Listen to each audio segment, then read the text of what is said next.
नमस्कार मित्रों, आप सभी का आपके अपने चैनल मीरा भक्ति धारा में एक बार फिर से बहुत बहुत स्वागत है।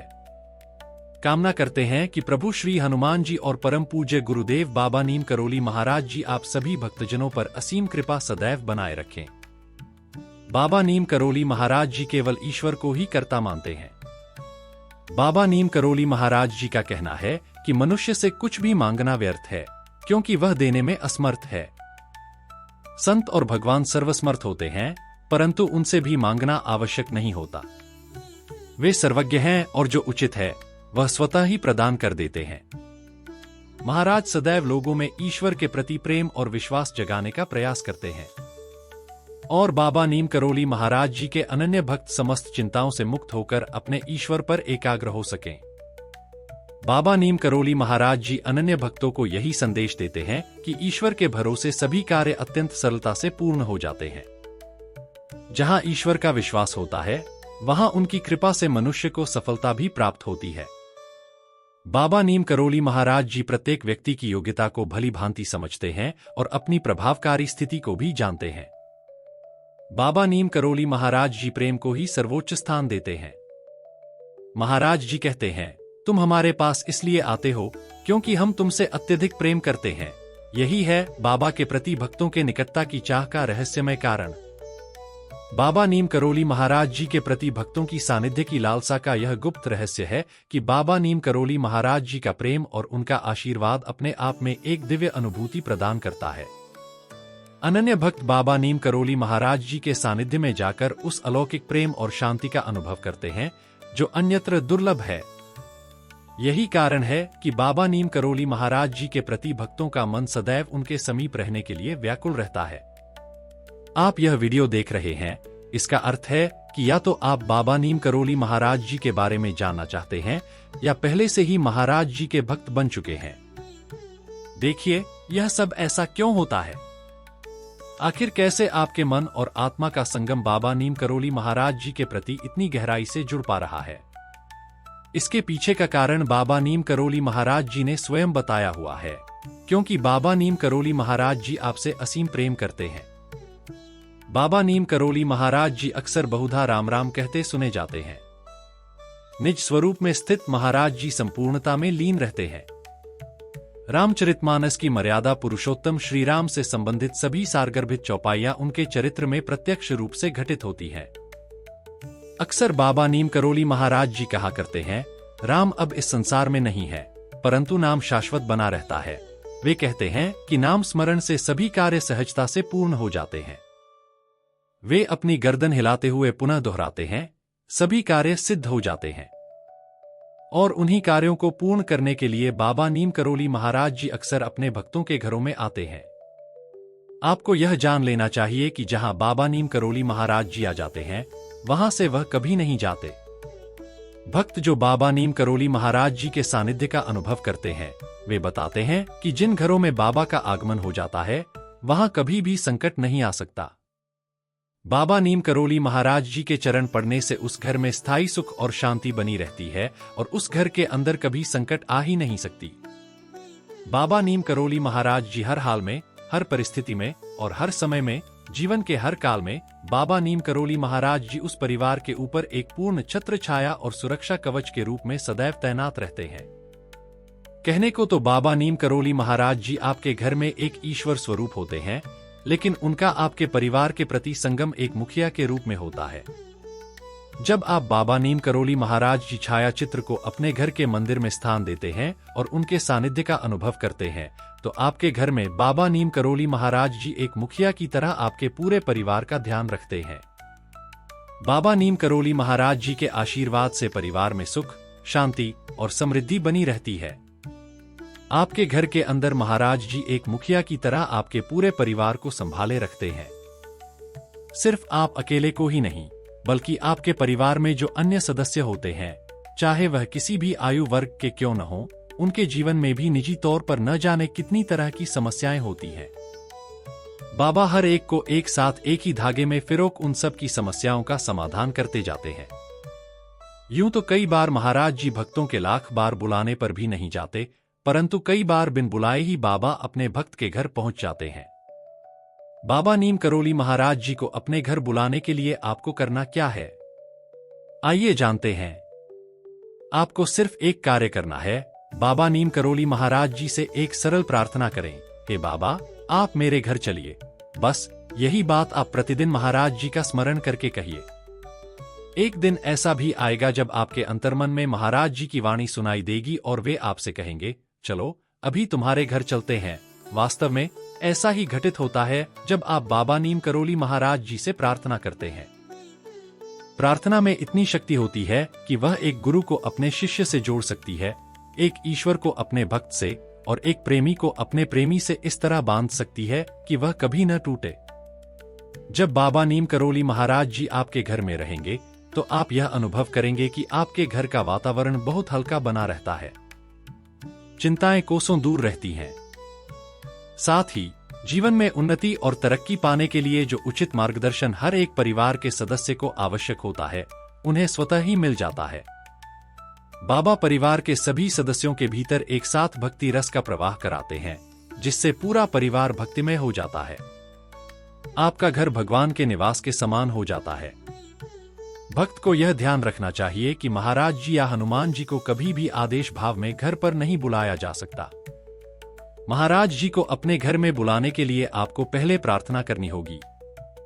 जब आप महाराज जी से प्रार्थना करके बाबा द्वारा दी गई आज्ञा के अनुसार उन्हें अपने घर के मंदिर में स्थान ग्रहण कराते हैं, तो उसके बाद एक नियम अवश्य बनाएं। क्योंकि महाराज जी केवल एक देव स्वरूप नहीं है, बल्कि वे प्रेम की ऊर्जा और आशीर्वाद की तरंगे हैं, जो आपके घर में हर क्षण एक वायु की तरह बहती रहेंगी। इसलिए कई बार भक्त भूल जाते हैं कि महाराज जी आपके घर में केवल पूजा पाठ के लिए नहीं हैं, वे तो घर के सबसे प्रमुख सदस्य हैं। जिस तरह आप सभी लोग घर के अंदर स्नान, भोग और विश्राम करते हैं, आनंद करते हैं, ये सभी बातें बाबा नीम करोली महाराज जी के साथ साझा कीजिए। बाबा नीम करोली महाराज जी को हमेशा अपने भोजन ग्रहण करने से पूर्व उचित भोग अर्पित करें। उनके सामने सदैव जल का स्थान रखें और यदि संभव हो तो बाबा नीम करोली महाराज जी को रामायण, हनुमान चालीसा आदि का पाठ अवश्य सुनाएं। आप देखेंगे कि धीरे धीरे महाराज जी आपके हृदय में प्रेम का ऐसा अपार सागर भर देंगे कि इसके आगे बढ़कर आप महाराज जी से बातचीत भी कर सकेंगे। अपने घर के अंदर प्रभु का जो स्थान है, वहां पर बाबा नीम करोली महाराज जी के समक्ष बैठकर बाबा नीम करोली महाराज जी से आप बात करिए। बाबा नीम करोली महाराज जी आपको निश्चित रूप से हर प्रश्न का दिव्यवाणी से उत्तर देंगे। महाराज जी के घर में आने पर वास्तव में कृपा कैसे होती है, इसके लिए हम आपको एक भक्त का किस्सा सुनाते हैं। यह अनन्य भक्त जब से बाबा नीम करोली महाराज जी के साथ जुड़े हैं, तब से वे उनसे पूरी तरह एकाकार हो गए हैं। वे बताते हैं कि दिन रात महाराज जी उनके साथ इस तरह रहते हैं कि वे चाहे जो सोचें, कुछ भी करें या कुछ न करें, उन्हें पता रहता है कि बाबा सब कुछ देख रहे हैं। इस कारण से भक्त कहते हैं कि उनके जीवन में बहुत अच्छे परिवर्तन आए हैं। उन्होंने अपनी इंद्रियों पर नियंत्रण करना सीख लिया है, शुद्ध विचारों का आगमन स्थिर कर लिया है और बाबा के साथ रहने के कारण उनका जीवन पूरी तरह निर्भीक हो गया है। यूं तो यह भक्त कोई विशेष विधि विधान नहीं करते, अर्थात बाबा नीम करोली महाराज जी, बाबा हनुमान जी, श्री राम जी या किसी अन्य को प्रसन्न करने के लिए कुछ अतिरिक्त प्रयास नहीं करते। वे कहते हैं कि हर मंगलवार को वे हनुमान जी के लिए काफी लंबे समय से व्रत रखते आए हैं। उनका व्रत निस्वार्थ भाव से होता है, अर्थात वे क्यों और किस लिए व्रत रखते हैं, इसका कोई विशेष उद्देश्य नहीं होता। और न ही व्रत के दिन वे बाबा हनुमान जी से कोई खास प्रार्थना या मांग करते हैं। वे कहते हैं कि बाबा हनुमान जी के प्रति उनका प्रेम इतना गहरा हो गया कि उन्हें यह भी पता नहीं चला कि कब मंगलवार का व्रत उनके जीवन में शामिल हो गया। बाबा हनुमान जी बचपन से ही उनके जीवन में जुड़े हुए थे। जब वे आध्यात्मिक मार्ग पर आए तो उनके जीवन की घटनाएं फिर से उनके सामने घूम गईं और उन्हें एक एक घटना से ज्ञात हुआ कि उनके बचपन से लेकर अब तक बाबा हनुमान जी ने उनकी बहुत ही भली भांति संभाला है। हनुमान जी की विशेष कृपा बिना किसी विशेष विधि विधान या पूजा पाठ के या बिना हनुमान जी और राम जी की सेवा किए क्यों मिल रही थी, यह बात उन्हें कभी समझ नहीं आई। लेकिन कालांतर में जब बाबा नीम करोली महाराज जी से उनका सानिध्य हुआ, तब उन्हें यह एहसास हुआ कि सच्चे गुरु की कृपा के कारण उनके पूरे जीवन में हनुमान जी की ऊर्जा निरंतर उनके साथ थी। वे बताते हैं कि उन्होंने बाबा नीम करोली महाराज जी के छवि चित्र को अपने मंदिर में हनुमान जी के सामने स्थान दे दिया है। हर मंगलवार को जब पूजा पाठ करते हैं तो बाबा हनुमान जी और बाबा नीम करोली महाराज जी को एकाकार करते हुए उन्हें भोग अर्पित करते हैं, प्रार्थना करते हैं, हनुमान चालीसा और रामधुन सुनाते हैं और अंत में उनसे विश्राम करने का आग्रह करते हैं। साथ ही उन भक्त ने यह भी बताया कि जो भोग वे मंगलवार के दिन बाबा नीम करोली महाराज जी के लिए बनाते हैं वह वे स्वयं अपने हाथों से तैयार करते हैं। उनके परिवार में उनकी माताजी भी भोग बना सकती हैं, लेकिन उन्होंने यह क्रम बना रखा है कि वे अपने हाथों से ही बाबा हनुमान जी और बाबा नीम करोली महाराज के लिए भोग तैयार करते हैं और उन्हें समर्पित करते हैं। हर पूजा में उन्हें बाबा नीम करोली महाराज जी से संकेत मिलता है कि बाबा नीम करोली महाराज जी और बाबा हनुमान जी उनके सामने उपस्थित हैं। ऐसे ही काफी समय बीतने के बाद वह एक दिन की घटना सुनाते हैं। मंगलवार के दिन जब वे प्रभु के लिए भोग बना रहे थे तो अचानक वे विचारों में इतने उलझ गए कि उस दिन प्रसाद को मीठा करना भूल गए।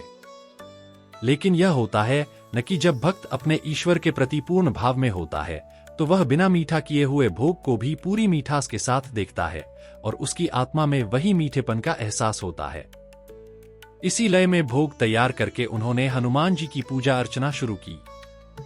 सभी देवी देवताओं को स्थान देकर बाबा हनुमान और बाबा नीम करोली महाराज जी से उन्होंने प्रार्थना की कि आप भी इस भोग को ग्रहण करने के लिए स्थान ग्रहण करें। यहाँ पर ये भक्त एक खास बात बताते हैं कि जब भी वे पूजा करते हैं, जो भोग लगाते हैं, उस दिन जब उन्होंने भोग तैयार कर लिया तो उनका मन, चित्त और मस्तिष्क तीनों एक ही लय में थे। उन्हें लगा कि भोग बहुत सुंदर बना है, स्वादिष्ट है और मीठा है। मेरे प्रभु हनुमान बाबा और बाबा नीम करोली महाराज जी अति प्रसन्न होंगे, अति आनंदित होंगे। इसी विचार से उन्होंने एक छोटी कटोरी में भोग रखकर अपने मंदिर में रखा, जलाया, धूप जलाई और भोग का एक टुकड़ा उठाकर बाबा हनुमान जी को समर्पित करने जा रहे थे। जैसे ही उनका हाथ बाबा हनुमान जी के मुख के नजदीक पहुंचता है, उससे पहले कि वे बाबा हनुमान जी को भोग अर्पित करने का भाव व्यक्त करें, उन्हें वहां बहुत ही स्पष्ट स्वर में बाबा नीम करोली महाराज जी की आवाज सुनाई देती है। मीठा क्यों नहीं किया? भक्त बताते हैं कि जिस लय में उनका मन, मस्तिष्क और आत्मा उस समय बंधे हुए थे, अचानक से वह लय टूट जाती है और उनके पूरे शरीर में सिहरन सी हो जाती है। उन्हें यह स्पष्टता से अनुभव होता है कि उन्होंने महाराज की आवाज को पूरी तरह से सुना है। तभी उनकी स्मृति में भोग बनाने की विधि एक बार फिर से चलने लगती है, जिसमें उन्हें यह समझ में आता है कि हाँ, वास्तव में वे आज मीठा करना भूल गए। तब तुरंत ही वे भोग में कुछ मीठा मिलाते हैं। इसके बाद वे भोग को पुनः हनुमान जी को समर्पित करते हैं। बाबा हनुमान तथा बाबा नीम करोली महाराज जी को भोग ग्रहण करवाते हैं। भक्त कहते हैं कि जब भी मैं उस घटना को याद करता हूं, मेरे पूरे शरीर में सिहरन दौड़ जाती है, क्योंकि महाराज जी ने उस दिन बाबा हनुमान जी को भोग अर्पित करते समय इस बात पर जरा भी सहमति नहीं दी कि बिना मीठा किए हुए भोग उन्हें अर्पित किया जाए। और सबसे महत्वपूर्ण बात यह है कि उनके घर में बाबा नीम करोली महाराज जी का स्थान है। अब आप इस बात से पूरी तरह सहमत हो गए होंगे कि जब महाराज जी आपके घर में आते हैं तो वास्तव में वे वहां पर अपना स्थान बना लेते हैं। बाबा एक वायु की तरह, एक अत्यंत सुगंधित वायु के समान आपके घर के हर कोने में, चप्पे चप्पे में विद्यमान रहते हैं। इसलिए दोस्तों, महाराज जी से प्रार्थना करें कि बाबा हमारे घर आइए। जिस दिन बाबा नीम करोली महाराज जी का आपके अंदर मन में उत्तर मिल जाए, उस दिन महाराज जी को अपने घर के भीतर अवश्य स्थान दीजिए। उन्हें आमंत्रित करें, उनकी सेवा करें और सदैव उनके मार्गदर्शन में अपने जीवन के कर्मों को संपन्न कीजिए। तो यह था आज का अद्भुत और दिव्य अध्याय। आशा करता हूं कि यह अध्याय आप सभी के लिए अत्यधिक लाभकारी हो और आज के अध्याय के माध्यम से अवश्य ही आप कुछ सीख पाए होंगे। इसी कामना के साथ विदा लेने का समय भी आ गया है। विदा लेने से पहले समय है प्रार्थना का। यही प्रार्थना करना चाहूंगा कि बाबा नीम करोली महाराज जी सभी को सन्मति और सद्बुद्धि की प्राप्ति कराएं। इस संपूर्ण सृष्टि का, इस संपूर्ण लोक का कल्याण हो। इसी कामना के साथ विदा लेता हूं। मिलते हैं अगले अद्भुत और दिव्य अध्याय में। तब तक के लिए जय श्री राम, सीताराम, जय हनुमान, जय जय बाबा नीम करोली महाराज जी।